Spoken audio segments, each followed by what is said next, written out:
So, I'm doing a second episode. I still don't have much of a series name, but I can always just rename these episodes later on, swap out the thumbnail, things like that, if I think of a better one. Anyway, I explained how things will work in the last video, but just to recap, I'll be putting every game I get from Twitch Prime drops into a random selector, then I'll play and review that game. Last time we got to cover Ape Out. This time, let's see what's on the menu. I can already tell that this video won't be like the last one. This is Grip Combat Racing. Grip is a racing game developed by Caged Element, who hail from the Great Frozen Wasteland. Rest in peace, Gord Downey. It's based off of older racing titles, primarily Roll Cage, a game that I personally never played.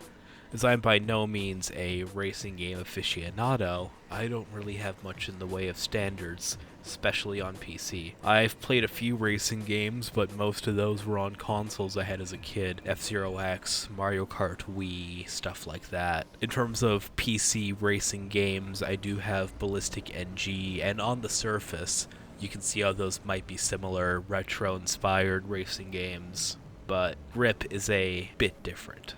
Grip has a number of gimmicks and mechanics that took me a while to fully grasp. You're able to flip your car over and keep driving due to your very oversized tires. You can drive on walls and ceilings when you're moving fast enough, and there's a item pickup system not unlike a few of the games I've previously mentioned. You can select either a standard car with wheels and stuff, or an alternate version that floats slightly above the ground and has no need for such silly things as physical contact. Most game modes have you doing the usual racing game stuff, going around the track a few times and trying to stay ahead. There are a few exceptions, but I'll be getting to those later. You basically use any means at your disposal to win, doing everything from boosting, slamming into foes, or just launching an ICBM at them.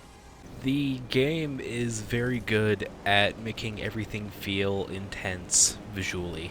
In that way, it really drives home the fact that you're probably breaking at least a few speed limits, and there's some good feedback there. Sound-wise, it's not especially notable, unfortunately. Besides the music, which I'll be touching on next, all you really hear are the sounds of your car, some kind of underwhelming explosion effects, and sometimes beeping to warn you about the oncoming underwhelming explosions. Not really bad, but not really out there.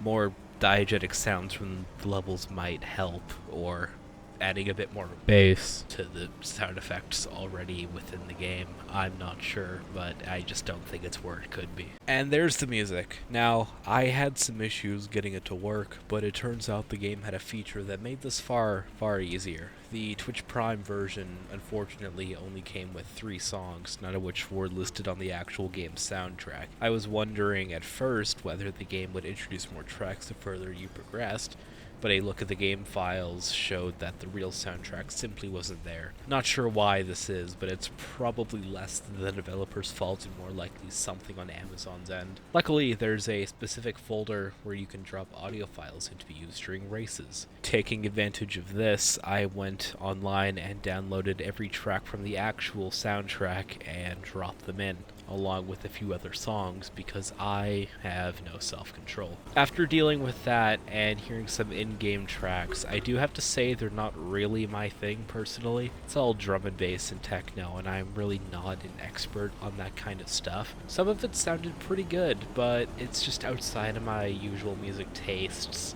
I enjoyed the songs I added, but that's just the long-term side effect of the trauma of playing F-Zero X as a child. I just want to say now that a lot of my issues with the game are probably stemming from me being very bad at it. I never really clicked with this game, so take everything I say with a grain of salt. Right off the bat, my biggest issues come from the obstacles on the racetrack. Debris, rocks, all sorts of things litter every surface. This keeps you on your toes and provides something to do during every second of gameplay. That part's good.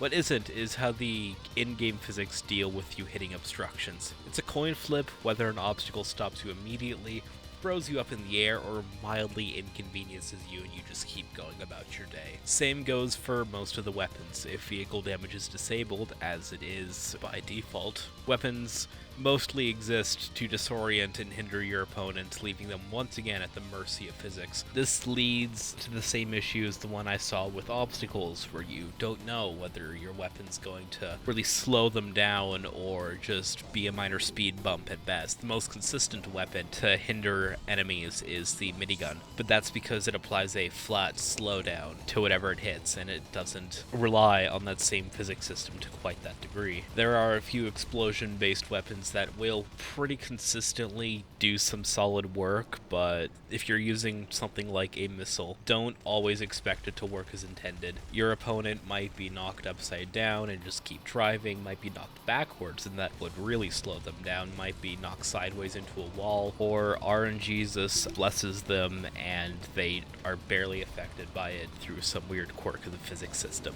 I still don't entirely understand it. I should once again clarify that my problems probably stem from me just not being very good at PC racing games, especially ones like this. I've seen gameplay done by players who are far better at grip than I am, and it's obvious that I'm just not great at it. Still, just going off of this new player experience I'm seeing here, if you're not already really into this kind of game, it can be really frustrating, I can imagine.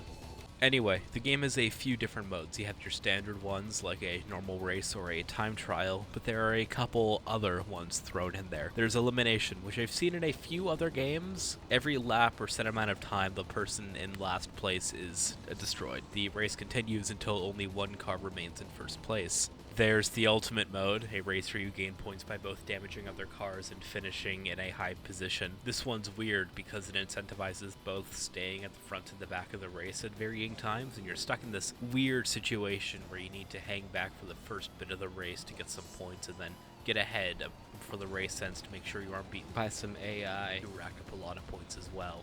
I also forgot to mention the deathmatch and parkour modes, but deathmatch is an experience that I don't know if I want to live through again, and I'm not sure I can handle parkour with my current issues with the physics system. Anyway, by far, my favorite mode is Speed Demon, which replaces every pickup with a boost. No weapons, just going as fast as you possibly can. Obstacles are still an issue here, and the physics don't always work out, especially at the speeds you're going. But at least boosts let you accelerate quickly to recover. On maps, I find myself enjoying more. This is an absolute blast to play. It's worth it just to see how far you can push your vehicle, and I have had by far the most fun with Speed Demon during my time with this game, I think. Speaking of vehicles, you have plenty of options for both gameplay and customization. Every car has unique stats, which is fairly standard for racing games. They have their own appearance options, and there's some fun variety there to have fun with. Most also have a floating variant, which, well, I'm not really a fan of, not for any totally game-ruining reason, but they just feel off to me. The way they cling to surfaces that they drive on makes them act odd in some parts of tracks, and I guess I just prefer how the wheeled ones feel to use. I really wanted to like these for reasons I've touched on, but they just don't really work for me. If I pick up the game again later on, maybe I'll give them another try, maybe I'll come around on them. I suppose the one thing I neglected to mention until now is the campaign mode. Basically, you have to work through several tiers of this campaign, and every tier in turn requires you to play through a few races, with your score being added up across those to determine your standing at the end. It unlocks new equipment as you go on, sort of introducing you to gameplay elements, and it's kind of a really extended tutorial. I lost interest with it over time, but that's just because you have to play through every kind of game mode, and I'm not really a fan of a few of them, as I've said before, but it's good if you want some kind of goal or a way to introduce parts of the game bit by bit. It's really good for that. I think that about wraps everything up. Now, do I think the game is worth the money? Frankly, I'm not the right person to ask about a thing like this. I'm nowhere near an expert on this sort of game, as I've said already. I'd say if you're already into this sort of thing, I can see it being worth the money, especially if you wait for a sale. It's always hard to be a judge on these things since I get these for free, but that's my take. If you're not sure about the game or racing games like this in general, I'm not sure I can recommend it. There's plenty of content and the gameplay feels great at its best, but a little issues just get in the way, especially if you're new and trying to get the hang of it. Well, that's about it. This took way longer than it should have, but hopefully I'll be able to make more of a habit out of this. Again, comment with any sort of advice or criticism you have, since I'm still trying to wrap my head around this whole video thing. Anyway, I'm going to end it here and get to work on my next video, I think. Thanks for watching.